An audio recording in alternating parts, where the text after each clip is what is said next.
If you want to get rich, here is the secret. Here's the truth that you need to know. The Rolex can wait. The Gucci can wait. The G-Wagon can wait. If you really want to get rich, you need to focus on actually getting rich. Not trying to look rich, but getting rich. I want to dive into this topic with you today because the reality is the statistics are showing that most people are not living that. Most people are trying to look rich without actually being rich. And that's not how you want to do it. That's completely ass backward here, guys. You want to get rich, and you can look rich if you want to look rich then. Not necessary, of course, to do. But you certainly don't want to be the guy trying to look rich, trying to keep up with the Joneses, trying to get the $500 t-shirts and a $20,000 watch when you only make $100K a year, man. Like, it's not a great use of your money. And it's actually robbing you long term when you could be building real, lasting wealth for you and your family. Before we get into this topic, make sure to whack on that thumbs up button if you do enjoy this kind of content, and of course, subscribe to the channel if you are not subscribed already and you'd like to get the YouTube algorithm feeding you more of this kind of content in the future. So, this is the Rich Kids of the World Instagram. This is the life that a lot of people want. They want the fast cars. They want, apparently, girls in bikinis. They want the cars, right? The cars, the money, the bags, the helicopter rides, the yacht life, the G-Wagons, the private jets, all the stuff. Look at all these dudes flexing on their private jets, private jet life. You can even get a fireplace, apparently, guys. You can get a fireplace. Imagine that. You can be warm when you're rich. It's crazy stuff. But you know what's really crazy is this right here. In 2021, I'm sure the statistics are basically the same, if not worse today, people with less than $50,000 in annual income represented 39% of the U.S. spending on luxury goods. What are you doing? What are you doing? You're kidding me. This is ridiculous. What? You're making less than $50K a year and you're going out and buying $500 t-shirts? You're buying $1,000 sneakers? That's crazy. Of course, you can't afford the cars and the private jets and all that stuff. That's way beyond your means, and it will be forever if you keep spending 20% of your income every year on $500 t-shirts, man. Come on, guys. What's also pretty shocking is that people with income up to $125,000, so between $50,000 and $125,000, represented 34% of the total luxury spending. So we're talking almost 75% of the people who are buying the Gucci, the Rolexes, the Omegas, the Louis Vuitton bags, whatever it might be, can't afford it. I'm sorry, but if you're making less than $50K a year, you have no business buying luxury goods. You need to be hustling way harder to try and get actually rich instead of trying to look like you're rich. Man, ain't nobody buying it. Come on, what are you doing? It's ridiculous. You're robbing yourself. And of course, I'm sure a lot of people are putting that stuff on credit cards. And at 20% interest, that $500 t-shirt, which, come on, man, you wash that t-shirt one time and then it's already halfway faded out. Like, what do you think? Are you just never going to wash it? It's getting pretty stinky real quick. Wear it one time and impress somebody somewhere, maybe. It's crazy stuff. Don't let that be you. Don't get caught into this nexus of needing to try to look rich. If you are actually rich, $1 million plus net worth, whatever, high income, you can buy the t-shirt, you can buy the Rolex. But if you don't have that, you can't yet. You need to work harder to get to where you want to go. And of course, who's buying all this stuff besides, of course, people who can't afford it? Millennials and Gen Z. Crazy stuff. Very much the people who are struggling, I think, financially, struggling with inflation, struggling to crack the money code, waiting for grandma and mom and dad to pass down their trillions of generational wealth so they can go out and buy sneakers and t-shirts and stuff. Now, who are the people who are, what is the mind of the luxury consumer? Because this is pretty interesting beyond, of course, just what we shared there.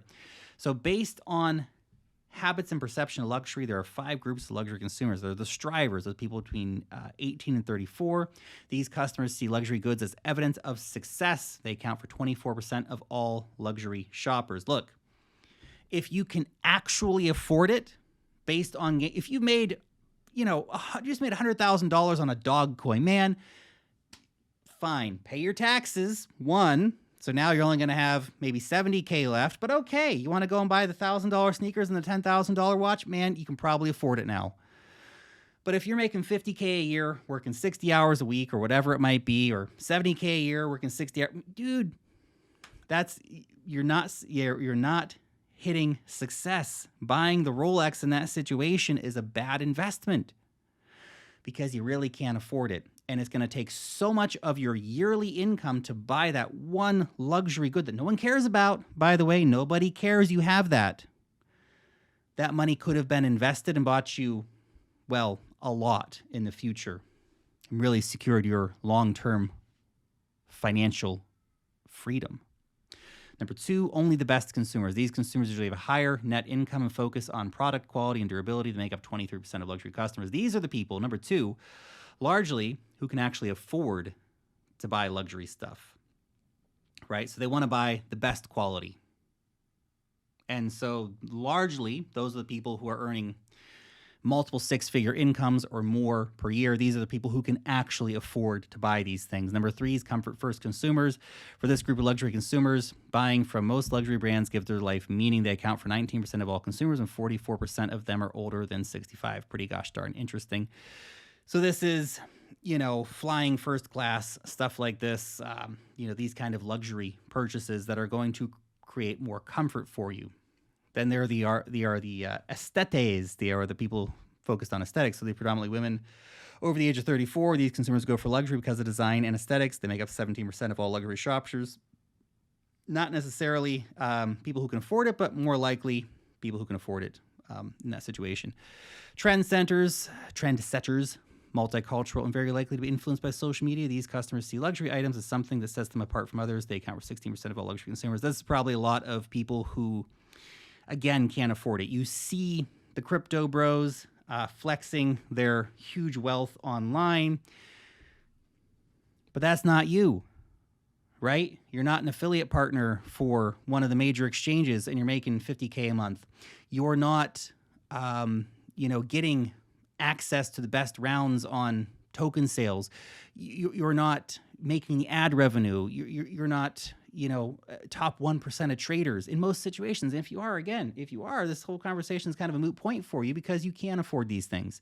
But a lot of people aren't, but they want to pretend like they are.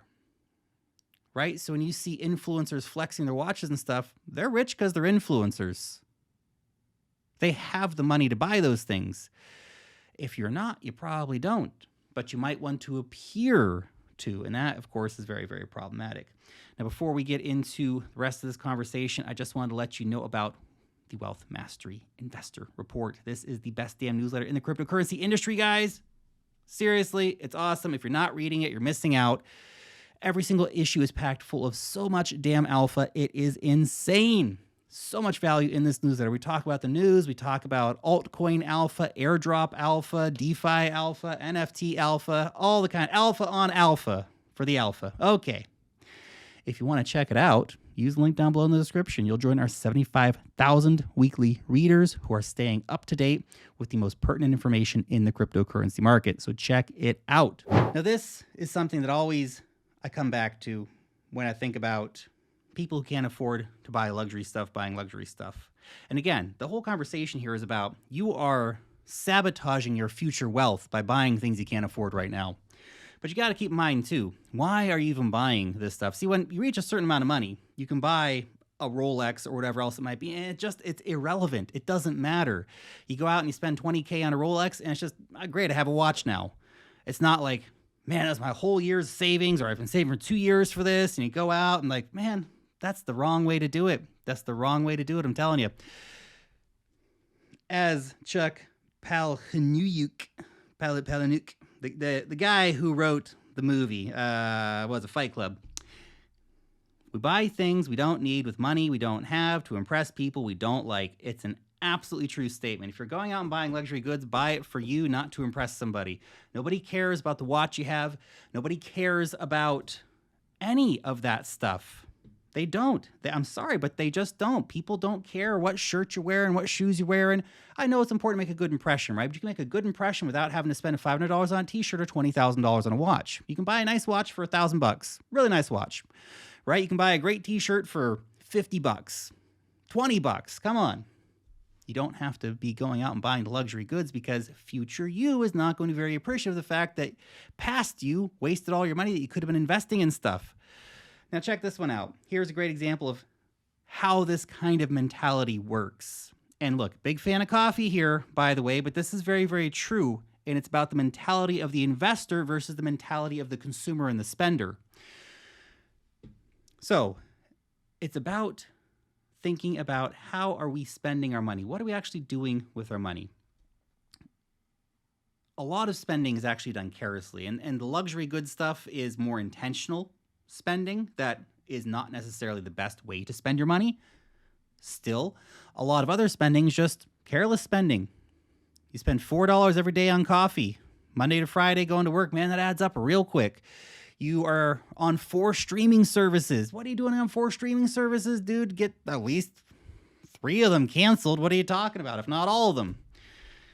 Watch YouTube videos. Watch YouTube videos on the Lark Davis channel. There you go. It's free content there for you guys. There you go. You don't need all those Netflix subscriptions and the Hulu and the whatever else. But anyway, careless spending. People don't even think about it. And their money's gone.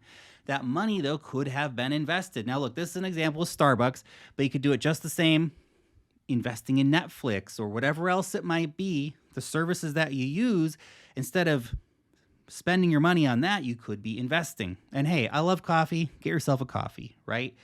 But if you are not there yet, if you haven't achieved like a mid to upper 6-figure net worth yet, if you are not over 7 figures yet, but you want to be, not everybody has to be, you don't have to, but if you want to be, if you're not there yet, if you're still struggling to make it big, then one easy way to help invest in your future self is to watch your spending. Spend less, invest more, do it consistently. It's pretty simple, hard to implement because life happens and you want to do stuff. Now, this is person A versus person B who looked at buying a Starbucks coffee every day versus buying Starbucks stock every day. Now, what's the result over time if they did this for 20 years? The result would be the guy who bought the coffee spent $19,200 buying coffee. He now has nothing. The guy who bought the Starbucks stock every day and just made coffee at home for pennies, that guy has made $161,000. Think about that. He's, 6x his money, something like that, 7x his money. Crazy, crazy stuff here. Plus, now he's making $229 a month in dividends. That's craziness. That's craziness. Big difference in the mentality of consuming versus investing. Thinking about your future. As Quentin points out here, what society sees as cool, Louis Vuitton, Gucci, $100,000 cars, Rolexes, big house, being a playboy, all that kind of stuff.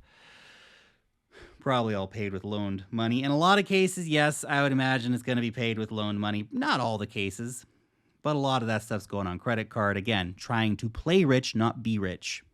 What should be cool, and I agree with this, having no debt.